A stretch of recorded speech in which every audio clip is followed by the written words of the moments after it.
This is CBC Nova Scotia News.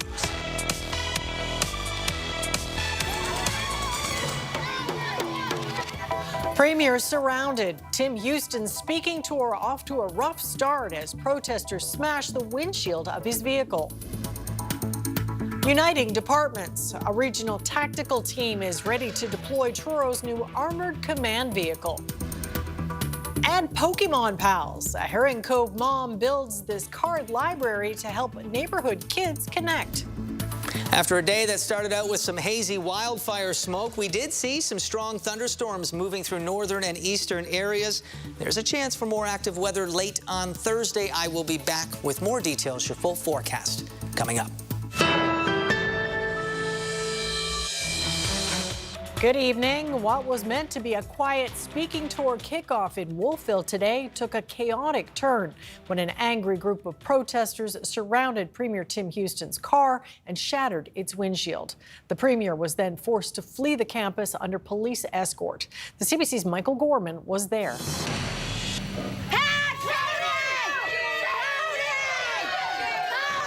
It was not a friendly crowd awaiting Premier Tim Houston as he left a speech in Wolfville Wednesday hosted by the local Chamber of Commerce. A group of about 150 protesters drawing attention to a variety of issues awaited his departure, some of whom surrounded his vehicle as he tried to get to another event. Protesters blocked the SUV in an attempt to prevent it from leaving. The vehicle eventually came to a stop after moving ahead a few meters with people in front of it. Houston remained inside the SUV for several minutes as members of his security detail and other police officers stood between the car and protesters. As more police officers arrived at the scene, Houston was eventually led back inside the building, later leaving in a marked police vehicle. The Premier later released a statement saying he'll engage with anyone, but what happened Wednesday does not advance constructive dialogue. Police say one person was arrested and released without charges. No injuries were reported. It was a marked departure from earlier in the day when a smaller group of people protested the potential closure of local libraries. Inside, Houston's speech to about 90 people was about his vision for the province's economy. This was the first of what's supposed to be a tour of chambers of commerce across the province by the Premier. He's scheduled to be in Yarmouth on Thursday, and it remains to be seen what kind of a reception he receives there. Michael Gorman, CBC News, Wolfville. Nova Scotia Power is giving notice to customers who have outstanding bills. Late fees are coming back on October 1st. The utility hasn't charged them since April of last year when it was hit by a serious cyber attack. Interest fees will only apply to new charges, not money owed prior to October. Nova Scotia Power says it wants to give ample notice to give customers time to negotiate payment plans. People could take up to 24 months to pay off their balances without penalty if they call and make arrangements in advance. Otherwise, they will be charged interest. Right now, we probably have about 9% of our customers that have overdue balances. So the majority of customers are current. Historically, that number's probably about double what it would typically be. So we definitely want to make sure that we're reaching those customers to let them know that we have these supports available so that they can get help with managing their balance if they need it. Nova Scotia Power is also launching a new fund that will be handled by organizations and charities that have established programs to help low-income families pay their power bills. The utility says the average customer in arrears owes $1,300. 2 people are dead after their car collided with a tractor trailer in Kingston on Tuesday. RCMP say a Kia Rio collided with the tractor trailer on Highway 101 around 3 p.m. Both vehicles were traveling westbound. The driver of the Rio, a 75-year-old woman, and the passenger, a 28-year-old man, were pronounced dead at the scene. The driver of the truck, a 33-year-old man, was treated by EHS. The cause of the crash is under investigation. Police have arrested and charged a youth in the Porters Lake area for allegedly making threats that are believed to be hate-motivated. The RCMP say the youth made threats of violence related to an upcoming 2S LGBTQIA+ community event. The youth was released on conditions. The conditions include being prohibited from entering the geographical boundaries of the community where the event is to take place and from attending organized public gatherings exceeding a specific number of people. Well, the Truro Police Service has a powerful new armored vehicle, but it's built for far more than just tactical emergencies. As the CBC's Luca Ettinger shows us, this new mobile command post is bringing local departments together. You have a rescue basket here for emergency extractions of victims. We have a map of Truro area. It helps us pinpoint maybe locations of interest. Sergeant Robert Hunka is in the Truro Police Force's newest command post, an armored vehicle donated by Garda World and outfitted by local businesses. Hunka says the truck will be used for more than high-risk drug warrants and active shooting situations. Because when you see it deployed, it doesn't have to be an active threat in nature. It could be used for different assets. Again, collection of evidence. It could be a nice command post for officers to get in out of the weather while working along scene and different elements. So in our region now we have 2 of these vehicles for our team to have access to, so that's a great force multiplier, and it's great for public and officer safety. Amherst Police Department also owns a truck. Members from each department are part of a new regional tactical support team. Stellarton and Westville each have members on the unit as well. For a department our size and a community our size, it didn't make sense to do it alone, just financially and call volume wise. We can deploy it on a moment's notice, so it's good for our community. The new tactical team was announced last month after years of work. McNeil says the 14 officers are ready for their first call together. Luke Ettinger, CBC News, Truro. The province is rolling out 2 major policy changes to support local alcohol producers. Under the new rules, local wineries, breweries, and distilleries will be allowed to cross-sell other Nova Scotia-made alcohol products directly at their retail locations starting in early August. Also, producers will no longer need an attached production facility to open secondary retail stores, a change set to take effect by this fall. The province expects the changes to cut red tape, drive tourism, and make it easier for consumers to buy local.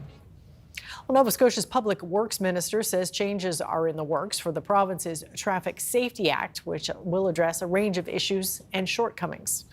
The announcement comes more than 2 months after the collapse of a used car dealership in Lower Sackville that left dozens of former customers in the lurch. Customers complain they've been saddled with unpaid loans that the dealership promised to take care of as a condition of buying an automobile from them.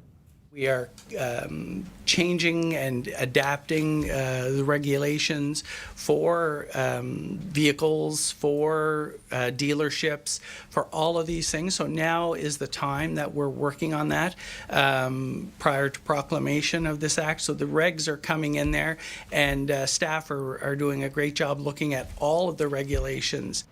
Dozens of Race Auto customers took their complaints to the RCMP, which is now conducting a fraud investigation. Nova Scotia's housing minister has directed the municipality or the utility to build infrastructure or extend services to support new housing development. The powers were enabled through legislation that passed in the spring. They've now come into force with the adoption of regulations that specify when the minister can use them. Minister John White says he has no immediate plans for using the powers. Wastewater and water have become very clear to be the issue with expanding housing as fast as we want. And the opportunities in front of this province right now are monumental. So we really want to be able to respond as quick as we can. Similar order-making powers are now in effect for the Municipal Affairs Minister. He can now amend Halifax's urban service area boundary.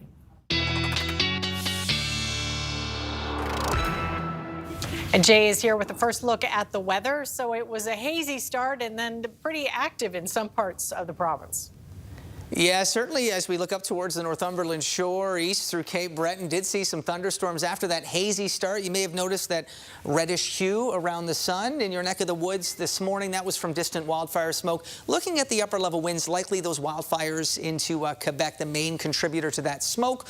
Hopefully didn't affect air quality too much at the surface. But once that smoke cleared, it does tend to suppress thunderstorm activity. We did see a line of storms building and working its way from west to east across Prince Edward Island, along along the Northumberland shore through Cape Breton, Port Hawkesbury as well. And then another nasty-looking little cluster of thunderstorms that actually were exhibiting signs of rotation that worked through later into the afternoon. As we look ahead to tonight, we will continue to see that thunderstorm potential diminishing. I know most of the province did at least avoid any strong thunderstorms today or thunderstorm activity. That sky will be clear overnight into your Thursday morning, but late afternoon, evening, we do see that risk as another cold front approaches again.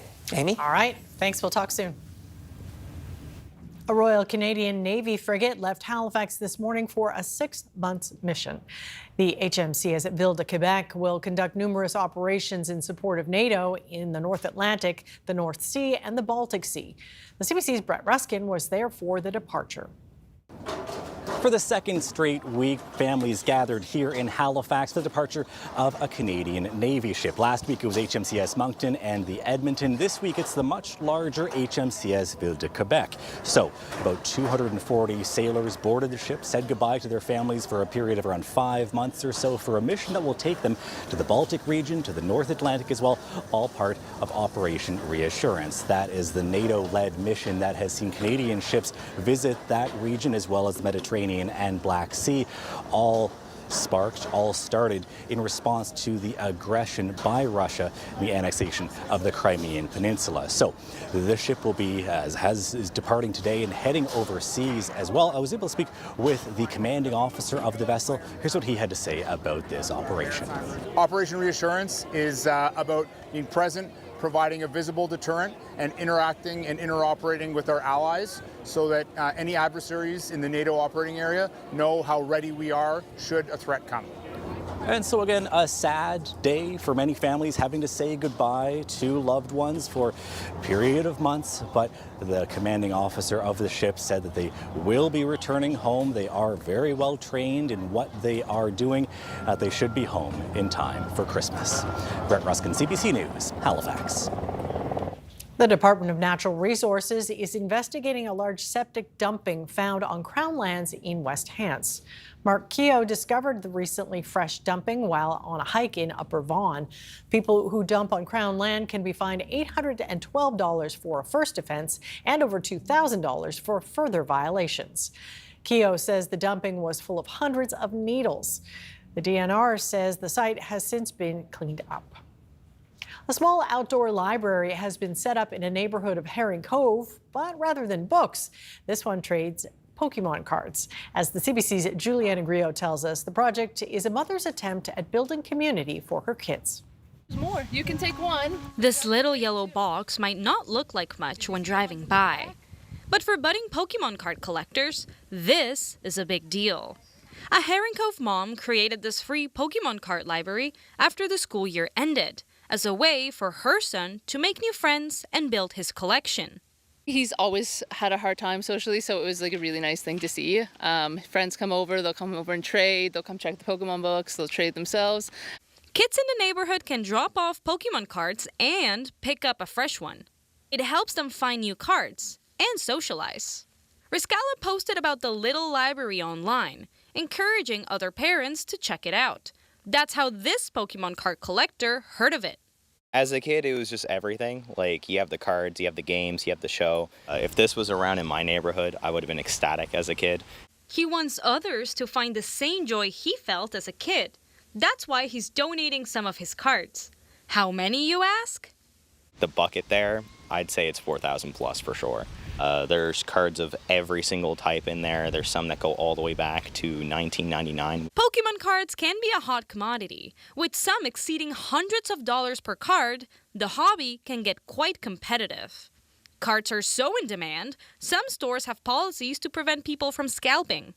Standard policy is we typically do a limit of 3 packs per person or 1 sealed item. So some of the Pokemon products come in like box sets where you get a bunch of packs. So let's say everyone gets one thing. We want to make sure that everyone has access to it. Slade hopes Pokemon trainers respect the free card library. This is just such a rare thing for kids to experience and everything like that. And it can just be so easily ruined by one bad actor. Riscala says so far people have been following the honor system for the little library, and she's happy to see how much joy it's brought to her own kids. Why do you like that card, honey? Juliana Grillo, CBC News, Herring Cove.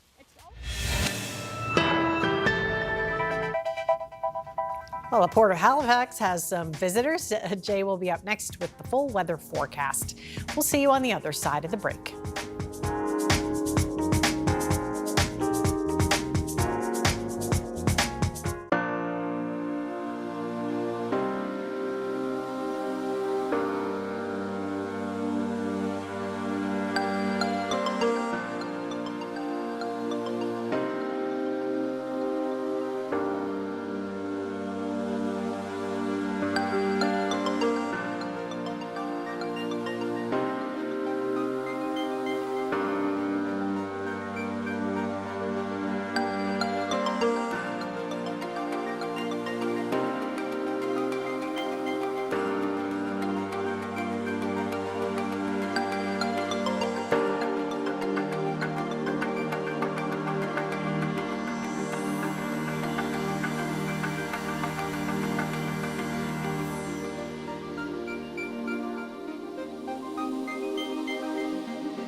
And Jay's back with his full forecast. Okay, so some heat and humidity, but for folks who don't really care for that, there's going to be a break. Yeah, I'll raise my hand. Not a huge, I don't mind the heat, but the humidity is what does it for me. It's like insult to injury is what I call it. When it's too hot, yeah, it's just not great when you have that soupy air in place. Now, we did see Humidex values into the low to even mid-30s in a number of spots today across the province. Temperatures were very warm when we look at our daytime highs. Lunenburg, 27, Kentville, 28. We saw Halifax up towards Malay Falls, all close to 30 for afternoon temperatures, and then factoring in the Humidex, 32, 35, even a little bit warmer in a few spots for those Humidex values. So so no surprise, once that wildfire smoke did clear and we started to see daytime heating take over early this morning, we did see some, not just thunderstorms, but some very heavy rain producing thunderstorms working across more northern and eastern parts of the province. And as we look ahead to tomorrow, we do have another cold front that is approaching. Timing for the potential for more thunderstorms, or at least showers, will likely be into the late afternoon and evening for as we look to more northern and eastern areas, maybe eastern areas into the evening hours tomorrow. So sunny to start tomorrow, but we will see potentially some active weather on the way. But that does bring, if you're not a fan of the heat and humidity, maybe a bit too much in terms of relief when you see that forecast for Friday. Temperature will be much cooler. So let's take a look at what we can expect through the evening hours. That risk for isolated showers, thunderstorms does diminish fairly early this evening. May last a little bit longer for more eastern areas up into Cape Breton. And then that sky does begin to clear through the overnight hours tonight. Can't rule out a few showers bubbling up past midnight for Cape Breton, and maybe a few clouds along the eastern Northumberland shore, but that will be a clearing trend, at least for you, and we will see a clear sky overnight into early tomorrow morning. That wind from the west will be brisk enough that it should mitigate the risk for any widespread fog, but some fog patches for coastal areas will be possible into the early morning hours. Otherwise, it is a sunny start across the province, but then we'll watch for that developing cold front to start to approach. I've paused this towards supper time. We can see, and other forecast models show the potential. I'll show you another later in the show. Others do show that possibility of seeing showers arriving into the afternoon. They could come with a rumble of thunder. You can see some heavier pockets of rain in this forecast model. That indicates convection. You get convection, you get heavier rain, but you also get a good chance of thunder and lightning. That cold front will then quite quickly move through the second half of the afternoon through evening, and then we'll see conditions start to clear out overnight into early Friday. A few lingering showers, maybe some fog patches and drizzle into eastern areas, but we will watch for clouds to increase into the afternoon on Friday towards the Northumberland shore and Cape Breton. Some late day showers will be possible, but much of mainland Nova Scotia should be fairly sunny and much cooler for Friday. So not too bad to round out the week. We do still have maybe some cooler conditions for your Saturday. Possibly some heavier rain, though, on the way into Sunday. We'll talk about that in a moment. So you see that clear sky across most of mainland Nova Scotia. As we look to more northern and eastern areas, so eastern Northumberland shore into the New Glasgow area, this is where you could be seeing a few clouds lingering past midnight. Still a mainly clear sky for you. Slight shower chance as we look past midnight tonight into Cape Breton. Your shower and thunderstorm risk should really drop off early for eastern areas, possibly a little later into the evening hours tonight. That's just an isolated shower chance past midnight for those eastern areas. And then as we look to tomorrow, this is your afternoon forecast, so it's not all-day rain by any stretch. Could see those showers arriving into the earlier afternoon as we look to more northern and western areas. Kentville through the valley, for example, as that front will be digging in out of New Brunswick into the afternoon. But late afternoon, evening, so after a very sunny start to the day, that's when we start to see those clouds building into the early afternoon, and 3 o'clock, 4 o'clock through the early evening hours. This is where we could see not just showers, but maybe a few rumbles of thunder to accompany those showers as well. Not quite as muggy tomorrow as what we saw today, but I can't rule out maybe a few isolated, more potent thunderstorm cells developing. So just keep an ear to the sky and be ready to head indoors for cover at the first sound of thunder. So sunny to start, maybe a little active to finish, certainly as that cold front works through into the evening hours, really drops temperatures off. Some areas could be a struggle to even hit 20 into Friday afternoon. Mix of sun and cloud, temperatures do begin to recover on Saturday. There is the potential for not just moderate rain, but even some heavier rain.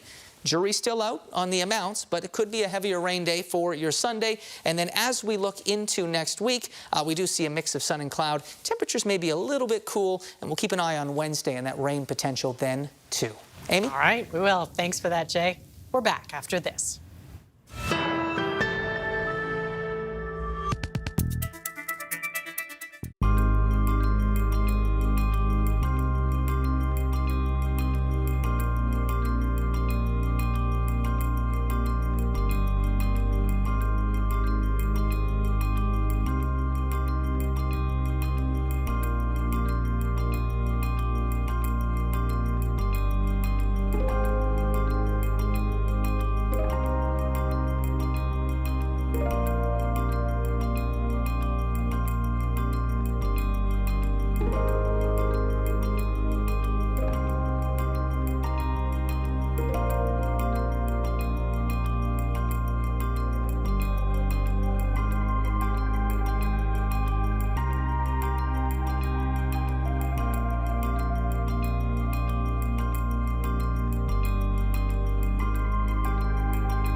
Welcome back. The number of Americans hit with a nasty stomach bug continues to rise. Thousands are now suffering from a cyclospora parasite, and with symptoms that are often described as explosive, it's no wonder Canadians are worried if they're at risk too.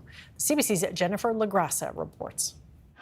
Health officials say lettuce is the prime suspect behind a large outbreak of the parasite-driven illness of cyclosporiasis in the United States. But the culprit is still unclear. In many cases with fresh produce, that source is never determined because of the short shelf life of the produce. It's caused unpleasant illness for some. I've never experienced diarrhea like that before, to where like it's when they say it's explosive, it is very explosive. Explosive diarrhea is one of the most common symptoms of the infection and can last for weeks. It comes from the parasite Cyclospora, found in human waste, and spreads through contaminated water or soil, attaching itself to fruits and vegetables. They can adhere to the surface of lettuce very well because of the folds and crevices, and also because of the organism's just kind of sticky.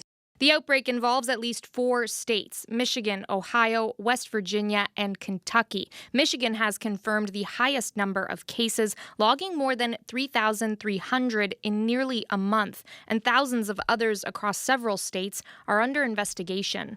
The Public Health Agency of Canada says there are no outbreaks being investigated here. Though it is peak season for this parasite, there's not much concern from experts that this outbreak will make its way across the border. I think the fact that we have not seen any cases yet directly associated means that those food items did not enter Canada, because by now they likely will have been consumed. Out of caution, experts advise buying Canadian produce and eating peelable fruits or cooked vegetables when traveling to the U.S. Jennifer Lagrassa, CBC News, Windsor, Ontario. Keith Warner is a food microbiologist at the University of Guelph. So can you talk a bit about what exactly cyclospora is and how it spreads? So cyclospora is a parasite, which basically means it lives inside of us. There's no other host for it. So it lives inside of us to grow, and eventually, obviously, it'll start passing through. And when it passes through, this protozoan is not infectious, but it has to take 2 weeks to mature into an infectious oocyst. So that's critical. So once it's infected, obviously it can get into the water, it can get onto fruit, vegetables, recreational waters. And all we need to do is consume about 100 to 500 oocysts.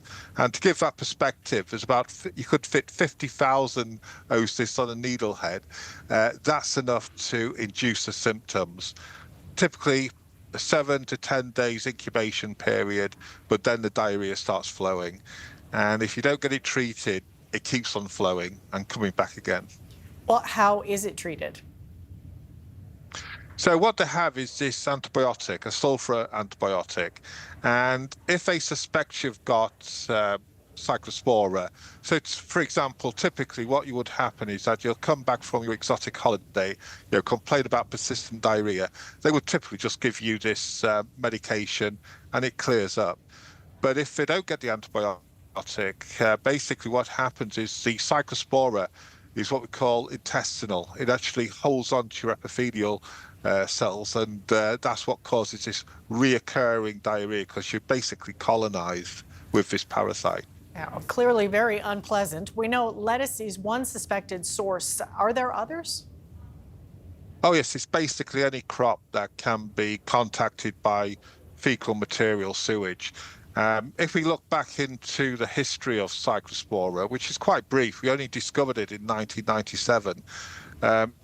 It's been associated with basil, cilantro, leafy greens, raspberries, blueberries, carrots, broccoli, cauliflower, snap peas. So even though a lot of people say, well, it's soft fruit and that, really what's defined by is the growing area. And if you look back in the history of where all these contaminated produce comes from, a lot come from Mexico and South America, where the cyclospora is endemic. And I'm reminded of a 2018 outbreak, which was on a similar scale to what we're seeing in the US. and they had 3 outbreaks in 1 year. The first one was caused by carrot, then it came to leafy greens, and then it finished off with cilantro. So really, it's the food vehicle is where it's produced, and if we eat it raw without cooking it. Well, the Public Health Agency of Canada says it's not investigating any outbreaks in this country. Does that mean we're in the clear? Now, we're fortunate because we get a lot of our fresh produce from California, where it doesn't have endemic populations. Whereas in the US, they source it from Mexico. So there was news, for example, last night that Taco Bell in the US has been highlighted as a center for the contaminated lettuce with Cyclospora. And typically those sort of chains will source their lettuce from Mexico, whereas we do it from the US. So that's why we kind of stay clear. And because it takes 2 weeks for the oocyst to mature, it's not person-to-person transmission. So it's not like a norovirus outbreak, things like that, where you just pass it on to the next person. So we are in the clear for now. There were a number of cases reported in Quebec, but they were all associated with travel, which is a typical route. You know, going down to your exotic holiday, you drink contaminated water with ice, and you get ill that way. But we are in the clear for now. Now, I understand the level of testing for this has gone down in the U.S. What can you say about that? Well, so much not the testing. The testing's actually improved. Before 2015, what they would have to do is catch your diarrhea over a number of days and look under the microscope to see the oocysts. So the diagnostic tests have got really improved. The problem is the surveillance. So when you get an outbreak like this, whereas, for example, Salmonella and E. coli, we have these whole genome sequencing where we can get a distinct fingerprint and then match cases up. There's nothing like that for Cyclospora for various reasons. The technology's not there. So we have to do it the old-fashioned way, which is literally go to do interviews with people who suffered from it.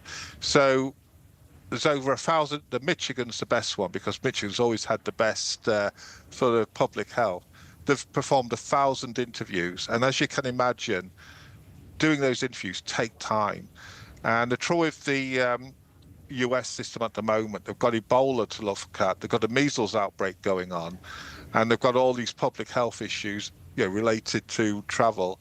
So it's not a case of cutbacks, because even before the current administration, basically they would be overwhelmed. There was one outbreak in 2019, 1,000 cases. They didn't even ever have a clue what caused it. So in some ways, with the surveillance system, what we are getting now is this sort of what we call Cyclospora season from May until the end of August. And it's almost like saying the flu season. Essentially, we're getting these cases, unless it spikes, to say, well, we've got 300 cases this year. Yeah, nothing to worry about. That's normal. So people do look at the cutbacks, but what you've got to remember, a lot of on-the-ground work and a lot of collecting of data, and they've got to sift through that data to find connections, which is very difficult. All right, we'll have to leave it there. Keith Warner, thank you so much for your time. Oh, no, thank you for having me.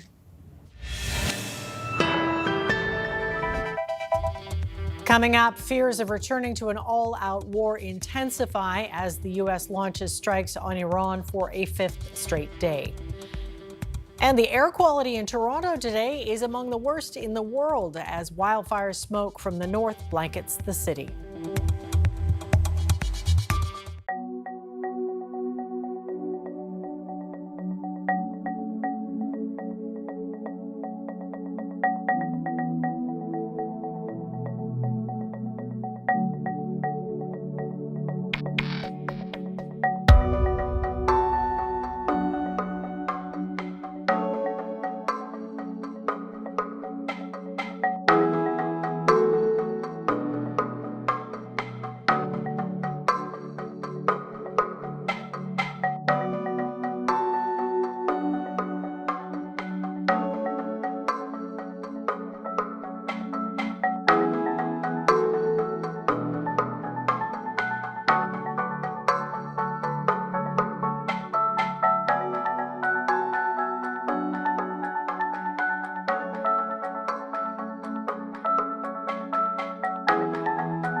Welcome back. The U.S. military says it's launching another wave of strikes on Iran, the third in 24 hours. And President Donald Trump says Iranian leaders now want to settle the dispute over the Strait of Hormuz. That comes just hours after the U.S. unleashed a wave of daytime airstrikes against Iran Wednesday. And Iran responded with a new threat to shut down a second waterway in the Gulf region that's vital for oil exports. CBC's Crystal Gamansing has the details. The 90-minute-long wave of strikes by the U.S. focused in and around the Strait of Hormuz. It followed Tuesday's 7-hour-long bombing campaign. U.S. Central Command says it's mostly hitting coastal locations, destroying facilities Iran needs to hit ships in the strait. Iran has been attacking vessels it says are using non-approved routes, crippling international shipping and driving up the cost of oil and gas. The U.S. has also reinstated the blockade on Iranian tankers going in and out of the strait, cutting off a financial lifeline for Iran and weakening its ability to leverage the strait in future negotiations. U.S. President Donald Trump threatened to ratchet up the pressure on Iran further. I'll save the energy targets for last, but ultimately we'll hit energy targets. Next week it gets really bad for them because next week comes the power plants. Next week comes the bridges. We're going to knock out all their power plants. We're going to knock out all their bridges unless they get to the table and negotiate. Now, striking those civilian-dependent sites would amount to war crimes under international law. President Trump has made similar threats in the past, but didn't follow through. Meanwhile, Iranian officials say recent attacks have resulted in dozens being killed and more than 200 people being injured. In response, Iran attacked its Persian Gulf neighbors hosting U.S. bases. Kuwait, Bahrain, and Jordan all had to deploy air defenses. Iran is also threatening to expand its stranglehold on global shipping to the Red Sea. That would involve its Houthi allies in Yemen opening up a new front. Crystal Gamansing, CBC News, London. Many Ontario communities are now under special alerts because of heavy smoke drifting south from forest fires. It's so bad, it's made Toronto's air quality the worst in the world. Christine Birak looks at the health implications. After days of brutal heat across much of the country, an eerie orange haze rolled over most of Ontario, a thick, suffocating mix of heat and wildfire smoke, choking the skies and delivering dangerously poor air quality to millions of people. Those in Thunder Bay saw the worst of it. Oh, the smoke was terrible. It was so thick you could just about taste it. And then we were getting burnt pine needles, ash, falling down in the community.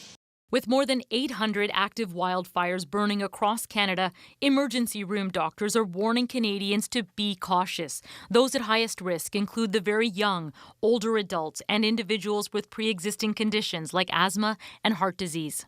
It's hot and the air quality is poor. And so it doesn't take long for you to be outside, for you to then start sort of triggering inflammation and irritation in the lungs, and then need to come in for support. Wildfire smoke contains dangerous tiny particles called PM 2.5. Because of their microscopic size, the pollutants can travel all the way down to the deepest part of your lungs. And so people will come in with cough, with shortness of breath, with tightness in their chest, sometimes coming in with low oxygen amounts. Common medications can also make people more vulnerable to heat. And with climate change, some doctors say too many seniors are dying in their homes. That's why I've been advocating for maximum indoor temperature bylaw for renters. And that's why I've been providing air conditioner prescriptions for people who are already eligible through existing programs.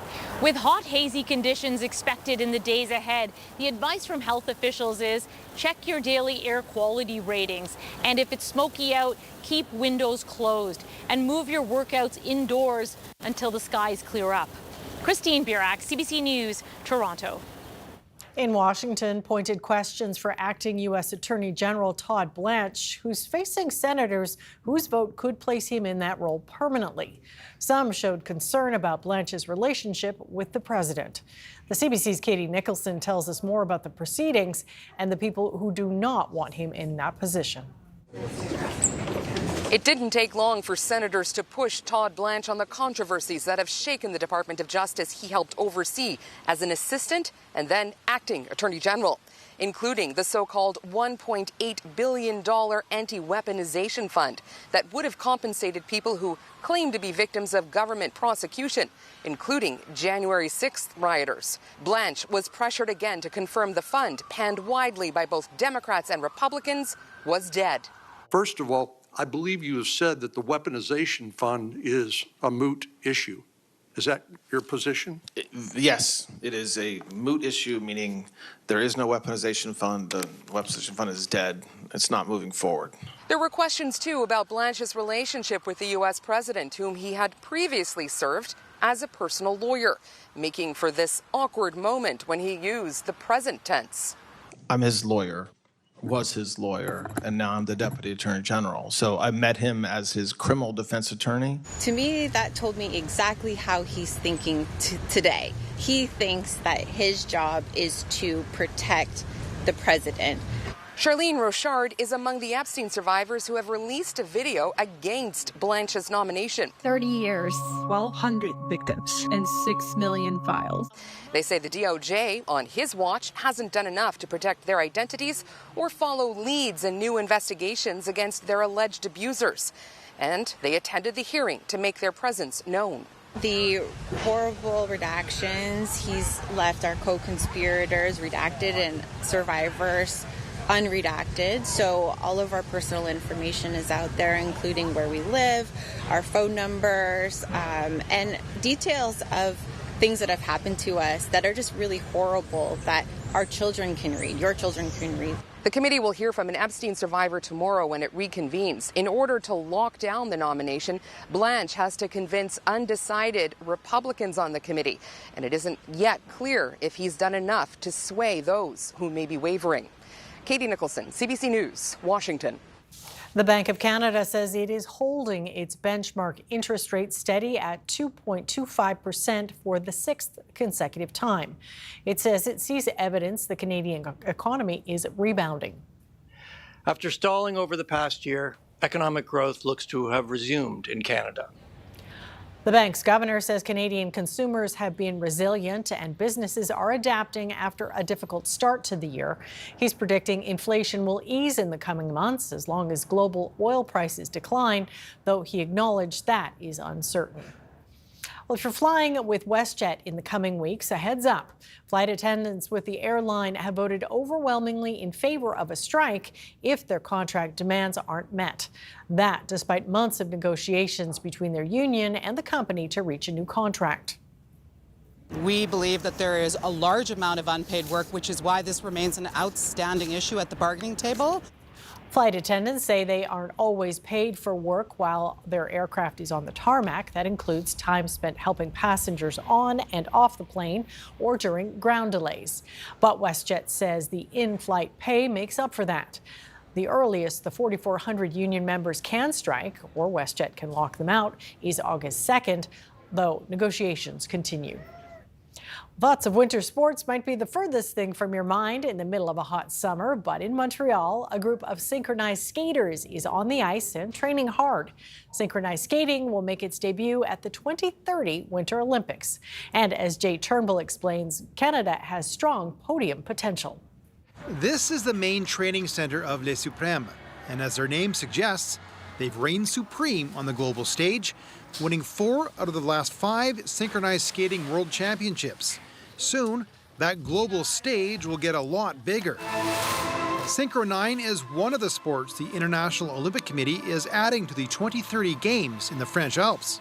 It was like a lot of excitement for sure. Like it's been like so many years. Like I was a skater, they were telling us you're going to be the next gen going to the Olympics. So we've been waiting for like more than 20 years. It will be a pared down version, 9 skaters on the ice instead of the usual 12 or 16, Langlois says the world should get ready for a show. Well, it's the most beautiful sport in the world. First of all, you have like a bunch of people looking at you when they skate. They give you a lot of emotion. There's like artistry on ice. There's also like a lot of like level of high lifts or like group lift, mini lifts, and then you have like all the kind of the discipline mixed together. Sadie Nicholson moved from Calgary a few years ago to skate with Les Supremes. Like her teammates, she's not paid to compete. Far from it. How much is it costing you per month? It's pretty expensive. It's around like $1,500 a month. People are working lots of jobs and trying their best to afford it because we all just love this sport and we'll do anything for it. Nicholson hopes the Olympic exposure will mean more funding to offset those costs. To say this has been a long time coming is an understatement. Leanne Charrette's grandmother hoped to compete in the Olympics. There she is. Then she hoped her daughter would be an Olympian. Now, she finally has a chance to watch her granddaughter. She's freaking out. She's been texting me, calling me. She wants all the info. She wants to know what I'm gonna do. And I'm like, Grandma, like, I didn't figure it out yet. The games are still 4 years away, and these skaters aren't getting ahead of themselves. But let me put it this way, Canada.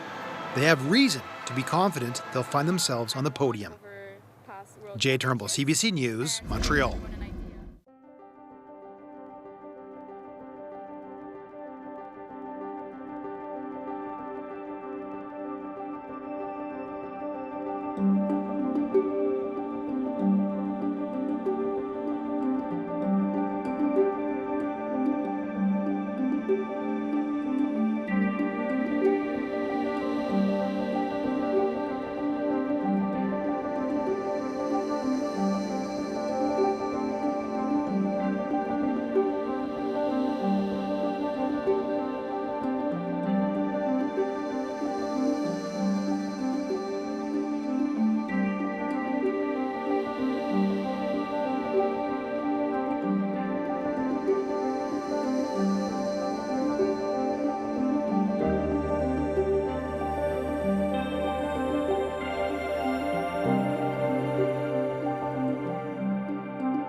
And we've got Jay back with one last look at the weather. So Thursday morning starts off sunny.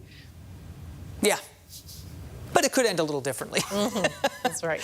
But that will bring, if you're not a fan of the hot and soupy conditions, Amy, it does at least bring some relief into your Friday. Temperatures, some areas may struggle to hit 20 Friday afternoon. I think here in Halifax and much of mainland Nova Scotia, low 20s. He says optimistically, but it will be nice to shut off the AC and not have to pay the electric bill to cool your home down. There's a look at our daytime highs today. Certainly was hot. Halifax at 29 felt into the 30s. We saw humidex values even into the mid-30s into the middle part of the afternoon. And we did have some active weather. It was mainly for more northern and eastern areas. We still have that slight chance through the early evening hours, but it will diminish as we look through the mid to late evening, and then that sky does begin to clear. I'll keep a few isolated showers possible up into Port Hawkesbury, east through Cape Breton. But we'll look at still a mainly sunny to uninterrupted sunshine to start your Thursday in the morning. As we look to the afternoon, though, we start to see some potential thunderstorms developing late afternoon through early evening. That's ahead of a cold front that will be approaching, and there is the potential for some pesky thunderstorms that could be a bit more potent, producing some heavy downpours in addition to the risk of lightning, of course. If you hear thunder, be sure to head indoors, and then things should wind down Thursday night into early Friday. So starting out with lots of sunshine, the wind is picking up in the morning, should be brisk enough to mitigate widespread fog, but some patchy fog for coastal areas, certainly a possibility. As we look to the afternoon, those temperatures will be, again, warm, and we can add a few degrees for the humidex, and because of that humidity in place, the cold front approaching, we do see that chance for not just showers, but thunderstorms arriving late afternoon through early evening, and then things really calm down, but cool down for Friday as we head into the weekend, Amy. All right. Thanks for that, Jay. You got it.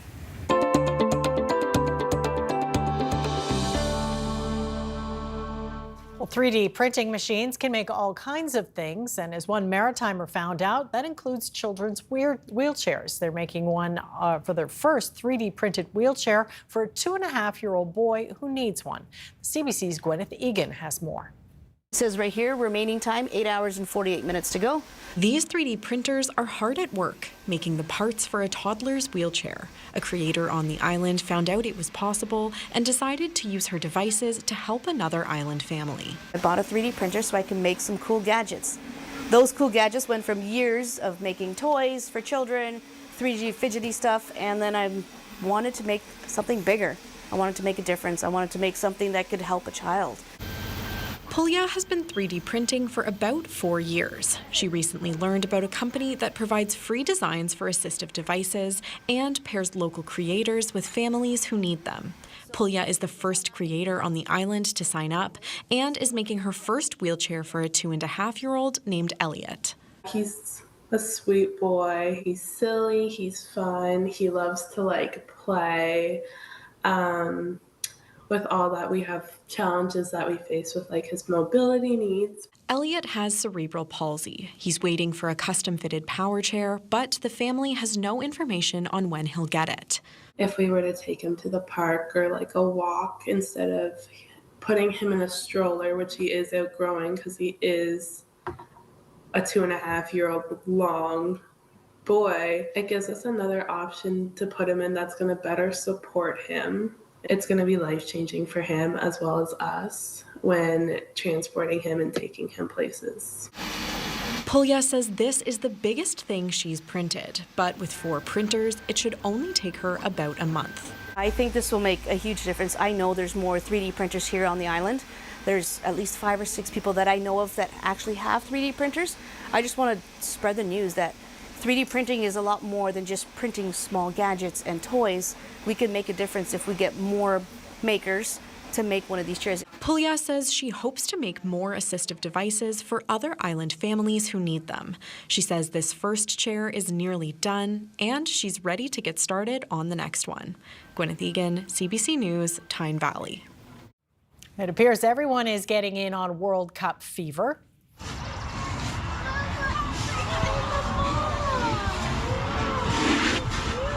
That includes this baby elephant at the Oregon Zoo. The elephant is a girl named Tula Tu, and she's showing off some pretty good dribbling skills with that oversized ball. Zoo staff say the ball is part of their animal enrichment program. Now, hands are not allowed in soccer. Not sure what the refs will rule about using that trunk, though. And that is it for us tonight. Thanks so much for watching. We'll see you next time.